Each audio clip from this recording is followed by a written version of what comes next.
Hi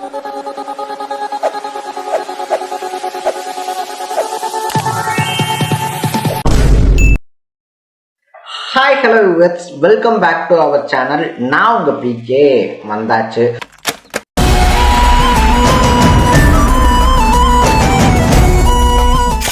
so நாட்டையே உலுக்கியிருக்கக்கூடிய ஒரு விஷயமா மாறி இருக்கிறது கேத்தன் அகர்வாலினுடைய மரணம் அப்படின்னு சொல்லலாம். ஸோ ஒருத்தர் தன்னுடைய வருங்கால மனைவிக்காக என்ன பண்ணிட முடியும்? பெருசா அவங்க ஆசைப்படக்கூடிய பொருட்களை வாங்கி தந்துட முடியும். அவங்க இது வேணும் அது வேணும் அப்படின்னு சொல்லி கேட்டாங்கன்னா அதை பண்ணி தர முடியும். அவங்களுக்கான ஃபெசிலிட்டிஸை கிரியேட் பண்ணி தர முடியும் இல்லையா? இது எல்லாத்தையும் பல நூறு மடங்குகள் தாண்டி தன்னுடைய திருமணத்துக்காக மட்டும் பார்த்தோம்னா ராஜஸ்தான்ல இருக்கக்கூடிய உதய்பூர்ல ஒரு திருமண மண்டபத்தை கிட்டத்தட்ட 17 கோடி ரூபாய்க்கு புக் பண்ணியிருந்த ஒரு மனுஷன் தான் கேத்தன் அகர்வால் அப்படின்னு சொல்லலாம். இதை தாண்டி பார்த்தோம்னா தன்னுடைய காதலி வருங்கால மனைவி, அதாவது வீட்டுல பார்த்து வச்ச ஒரு அலைன்ஸ் மேரேஜ், அந்த பொண்ணுடைய பிறந்த நாளுக்காக அந்த பொண்ணு கூப்பிட்ட ஒரு இடத்துக்கு தன்னுடைய ஃபேமிலியினுடைய எதிர்ப்பையும் மீறி இல்ல அவ கூப்பிட்டுட்டா, அதுலயும் பர்டிகுலரா அவ பர்த்டே அன்னைக்கு கூப்பிட்டா, நான் டெஃபினட்டா போயே ஆகணும் அப்படின்னு சொல்லிட்டு ஃபேமிலியினுடைய எதிர்ப்பு எல்லாத்தையும் மீறி போன ஒரு பையன் அதே பொண்ணால கொலை செய்யப்பட்டிருக்கக்கூடிய சம்பவம் இந்தியா முழுக்க ஒரு ரொம்ப பெரிய அதிர்வலைகளை ஏற்படுத்தி இருக்கு அப்படின்னே சொல்லலாம். இது மட்டும் இல்லாம பார்த்தோம்னா அந்த பையனை கொன்னதோட மட்டும் இல்லாம என் பிறந்தநாள் அன்னைக்கே நீ என்னை விட்டுட்டு போயிட்டியே, என் பிறந்தநாள் அன்னைக்கு எப்படி என்னை விட்டுட்டு போக உனக்கு மனசு வந்துச்சு அப்படின்ற மாதிரி இன்ஸ்டாகிராம்லயும் அந்த பொண்ணு ஸ்டோரி வச்சு ஒரு சிம்பத்தியை கிரியேட் பண்ணிருக்கு. என்ன இருந்தாலும் அந்த பையனுடைய அப்பா இருக்கார் இல்லையா, அந்த பையனுடைய அப்பாவுக்கு இதுல ரொம்ப பெரிய சந்தேகம் அப்படின்றது இருந்ததுனால இந்த உண்மை இப்ப வெளிச்சத்துக்கு வந்திருக்கு அப்படின்னே சொல்லலாம். சோ என்ன நடந்துச்சு கேத்தன் அகர்வாலுடைய வழக்குல? இப்படி ஒரு சம்பவம் பார்த்தோம் அப்படின்னா யாருக்குமே நடக்கவே கூடாத ஒரு விஷயம் அப்படின்னே சொல்லலாம். அதை பத்தி தான் நம்ம தெளிவா பேச போறோம். அதுக்கு முன்னாடி நம்ம சேனலுக்கு நீங்க புதுசா வந்திருந்தீங்க அப்படின்னா மறக்காம சேனலை ஃபாலோ பண்ணி சப்ஸ்கிரைப் பண்ணிக்கங்க. First of all Ketan Sharma பார்த்தோம்னா ஸ்டடீஸ்லயா இருந்தாலும் சரி, பிசினஸ்லயா இருந்தாலும் சரி, ரொம்பவே பெர்ஃபெக்டான ஒரு ஆளு அப்படின்னு சொல்லப்படுது. தன்னுடைய ஃபேமிலி ரியல் எஸ்டேட் நிறுவனத்துல சிஇஓவா இருக்கக்கூடிய ஒரு பையன். புனே இருக்கு இல்லையா, புனேல தான் அவருடைய பிசினஸ் அப்படின்றது எல்லாமே ரன் ஆகிக்கிட்டு இருக்கு. அப்படி இருக்கும்போதுதான் ஷியா கோயல் அப்படின்னு சொல்லக்கூடிய ஒரு பொண்ணை அவருக்கு கல்யாணம் பண்ணி வாக்குறதுக்கு ஃபேமிலி சைட்ல இருந்து பொண்ணு பாக்குறாங்க. கேத்தனும் பார்த்தோம் அப்படின்னா ஷியாவை பிடிச்சி போனதுனால ஷியாவுக்கு அப்பல இருந்தே என்னென்ன தேவையோ எல்லா விஷயங்களையும் பார்த்து செய்யறாரு. ஷியாவுடைய பர்த்டேக்கு பார்த்தோம் அப்படின்னா ஒரு தனி ரெஸ்டாரண்ட்டையே ஃபுல்லா புக் பண்ணிலாம் வச்சிருக்காங்க. ஆனா ஷியா பார்த்தோம் அப்படின்னா லோகா ஹட் அப்படின்னு சொல்லக்கூடிய கோட்டைக்கு தான் போகணும் அப்படின்னு சொல்லிட்டு அடம் பிடிக்கிறாங்க.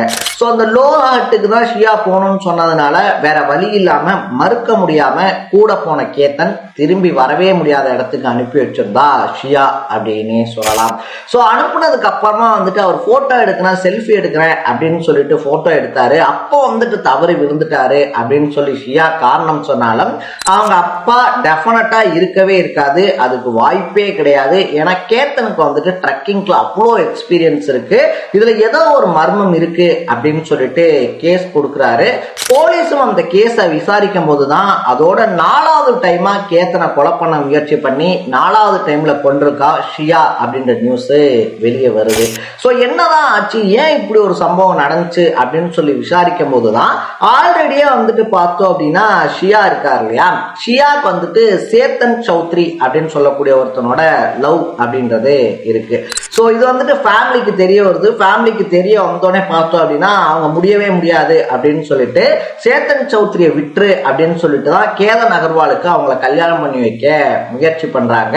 சோ சேத்தன் சௌத்ரியை என்னை விட்டுரு அப்படின்னு சொல்ல முடியாத ஷியா, நம்ம நம்ம 2 பேரும் சேர்ந்து வாழணும்னா அதுக்கு கேத்தன் தான் நடுவுல இருக்கான், அப்ப அவனை கொண்டுடலாம் அப்படின்னு சொல்லக்கூடிய ஒரு எச்சத்தனமான ஒரு கேவலமான முடிவுக்கு வராங்க. தனக்காக பார்த்து எல்லாத்தையுமே பண்ண ஒரு பையனை கொலை பண்ற முடிவுக்கு வர்றா ஷியா அப்படின்னு சொல்லலாம்.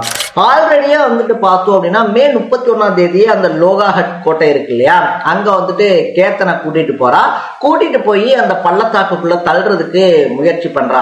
ஆனா ஃபர்ஸ்ட் ட்ரைல வந்துட்டு கேத்தன் அங்க இருந்த புதர்லாம் புடிச்சு தப்பிச்சோடனே இல்ல இங்க பாம்பு இருந்துச்சு, அதனால நான் உங்களை காப்பாத்துறதுக்காக தான் தள்ளினேன் அப்படின்னு சொல்லிட்டு ஒரு நாடகம் ஆடுறா.